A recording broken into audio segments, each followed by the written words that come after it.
What's up, guys? Welcome back to Arpeg Electronics. So this is the part 2 video of doing the Time Crisis original pedals. These things are very painful to do. I have done 5 of these already. I've broken 3 screw bits.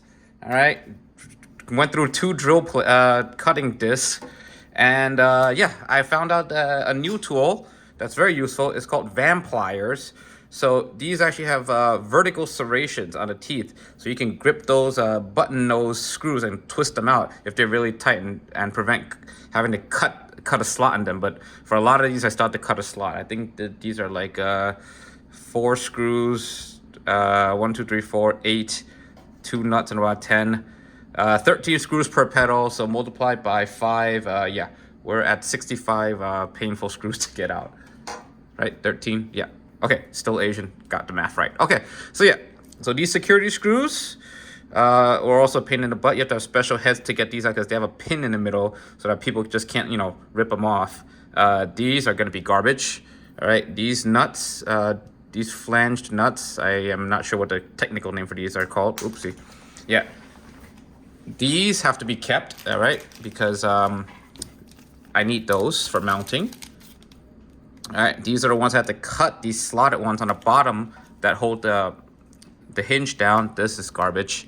All right, so these have already been through the derusting process. All right, and I'm gonna show you guys how I did that in a second. All right, so these are already dry. You don't want to put them in a baggie when they're wet, otherwise you're gonna get more flash rust. Okay, so these are gonna be saved for use later. All right, these thin ones, these machine screws that held down the rubber pad. There's a rubber buffer pad here that goes right here on the pedal. These have to be saved for later. Now I know what people are gonna say. Oh, hey, can you show us how you did it? No, I'm not going to show you guys how I do everything because I run a business for a living. For the people who question me about price and say I should be making this in China, well, have you tried making a product in China nowadays? It's extremely difficult. There's no way I'm going to be dumping 50 grand into making these things in this kind of economic condition. So everything is still done by hand. All right, these are all made with original Japanese parts. These are all from Namco themselves. This is Time Crisis 3 pedal. And I know they're Time Crisis 3 and not Time Crisis 4 because 1, they're black. And 2 is because they actually use real Omcrom micro switches here. All right, the Time Crisis 4 one actually uses a digital switch now. It uses it's like an infrared sensor.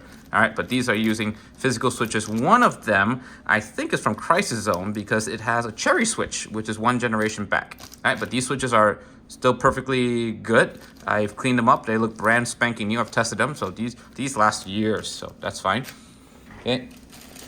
Internal spring for the pedal to be pushed up, and the mounting bracket for the micro switch. All right, this has already been derusted and they're going to be lubricated, and these are very solid, so these are going to be reused, of course. And that's it. Oh, and the basic wiring. This is all just chopped off the 2 wirings without the ground. Plungers, plunger bracket, plunger spring, all derusted, and this will be re-lubricated and reused. These last very long too. Okay. The top part here, this decal, I'm gonna try to heat gun off because this is not gonna last through the powder coating process. Powder coat means that what we're gonna do is we're gonna blast off with a sandblaster all of this original paint. All right, this is paint, if I'm not mistaken. This is not a powder coat. Yeah, you can see the detail is a little bit imperfect from the original factory. So this will be blasted off down to the raw metal, so it's all gonna be clean. And then we're gonna spray a kind of powder from a company called Prismatic Powders, usually used for auto wheel rims, for rim coating, make pretty colors. And then it's gonna be baked on, all right? And then what that's gonna do is become a shiny finish, just like my white pedals. But this time, I'm gonna do some special colors. I'm gonna do 2 black, I'm gonna do a red and blue to match Time Crisis 4 guns. And I'm gonna do a solid gold and a solid silver for a pimp pedal. It's gonna be awesome. All right, so if you guys wanna, these are gonna be for sale. You're just gonna have to message me for them if you want them. They're gonna be very expensive, I'll tell you that, because the process of powder coating itself is probably like $100. labor, and just plain business. It's just how it works, all right? If anyone online wants to complain about price, well, go complain at Gucci. That's pretty much the biggest markup ever. So, you know, no one's forcing you to buy luxury things. These aren't medicine or vaccines. Okay, so, but that's just showing you guys how the fun process is, all right? So that's gonna be done. Okay, all this over here, all this rust, I've already sanded this down as best I could with the Brillo pad and cleaned it up, but this is all going to be blasted off. It's just, if you ever watch Random Hands or My Mechanics, sandblasting is amazing. It just cleans up everything, all right? All of this is gonna be blasted. These will have new rubber grip pads because originally these were mounted to the arcade by screws, wings on the side. But for home use, we're gonna wanna keep them stable, and we're gonna wanna be able to move them around in case we wanna store them, all right? So they're gonna be made with detachable USBs. Okay, that's gone. So I'm gonna show you guys the derusting process. This is actually pretty fun. Okay, so we're gonna do this. This is the metal mounting bracket on the bottom to hold the spring in place. So of all these screws, these are M5 screws. These are gonna all be replaced with brand new shiny ones. I'm not gonna reuse old security screws because they're a pain in the ass to replace. Okay, yeah, these nuts have all been stripped already, so this is all garbage. Okay. Yeah, the tools for doing this kind of thing itself is pretty expensive, but once you buy something like a Vamplier for like 30 bucks, you're gonna be using it for years. These are great. And everyone should have a Dremel. You can replace the tip here and do all kinds of things. Grinding, cutting, you can do polishing with it too. I have not done polishing for a long time, but it's very useful. Oh, and the part that's the prettiest, the diamond tread plate. This one is in fairly good condition. I have been derusting this for a little while already, but I just managed to get those screws out today with my new Vampliers. All right, so we're gonna derust it some more, and I'm gonna show you how it works. After derusting, I'm just gonna show you what it looks like.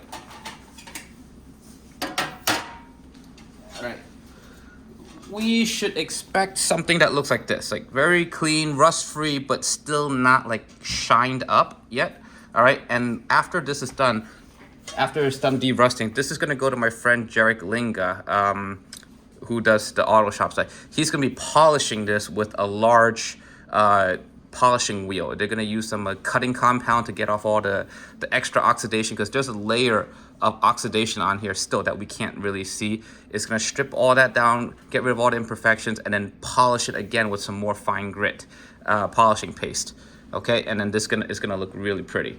I'll show you. So afterwards, it should look like this is the final result we're looking for, like a mirror. All right, this is my white custom pedal. All right, this is what the final result should be. Nice rubber pads on the bottom. Okay, perfect. But we're gonna want black one this time, red, blue, and of course gold. Imagine a golden pedal. That's gonna be awesome. All right, so to do derusting, all right, I don't mind sharing this because this is not a huge business secret. I use Evapo Rust. This is about, I think, $8 a bottle for 32 ounce. All right, the big one, like 160 ounce or whatever, is sold out actually. It's actually a better deal to get 160 ounces instead of 32 because I have to buy 4 bottles of this stuff. You're probably not gonna need that much, but yeah. So we're gonna pour this into a IKEA container. All right, this is actually water-based. It's not like using, it's non-toxic, biodegradable, safe on skin and eyes. I mean, probably shouldn't be drinking it, but this is probably the safest deruster I've found so far. And I've seen other ones and they're all using some form of acid, some like I think hydrochloric acid or whatever the bloody hell it is. I used that one for my clothes before when I got rust stains from my watch. That is gonna be pretty dangerous. All right, so we're gonna dump this in. It's gonna be for derusting. All right, I'm gonna put in this diamond plate. Okay, so the back is pretty rusty. This doesn't show anyway, but let's get rid of the rust. Okay. And you're gonna wanna use this derusting fluid in room temperature. I have put it outside in the cold before, but the instructions say to have 65 degrees or more. All right. Yeah, you can touch it, it's fine. All right, other derusting fluids, you're gonna have to wear gloves. All right, this piece is gonna be sandblasted, but let's derust it and then we'll see what it looks like tomorrow. Actually, I do wanna say though, it is worth derusting these because the hinge here is you know, what makes this most important part of a pedal. Otherwise, it's not a pedal, it's a button. Okay, we want to get rid of all the rust inside there, inside this piano hinge, so that it moves smoothly, and then we're going to lubricate that afterwards anyway. All right, and that's it. So this is part 2. This will probably take like 4 hours, 2 to 3 hours actually, for best results. You can probably dip it in for more. I usually leave it overnight and then scrub it off in the morning. In the morning, you actually just take a cloth and just scrub it down, or you can take a Brillo pad. But I try to be as gentle as I can on these diamond plates, because replacing these is going to be very, very impossible. To find a perfect cut like this, and then to have it to drill holes into it is going to be a pain in the ass, because these are very heavy. Each pedal is about 8 pounds, if I'm not mistaken. All right. So yeah, I'm gonna send this one in for more derusting too, actually. All right. So for $8, you can get pretty much 5-6 pedals done. This fluid is gonna turn black tomorrow. It's gonna start working immediately, and then tomorrow it's gonna be full of rust. You can remove, like, I think it says like 5 pounds worth of rust with this kind of fluid. All right, guys, I'll see you on the next one.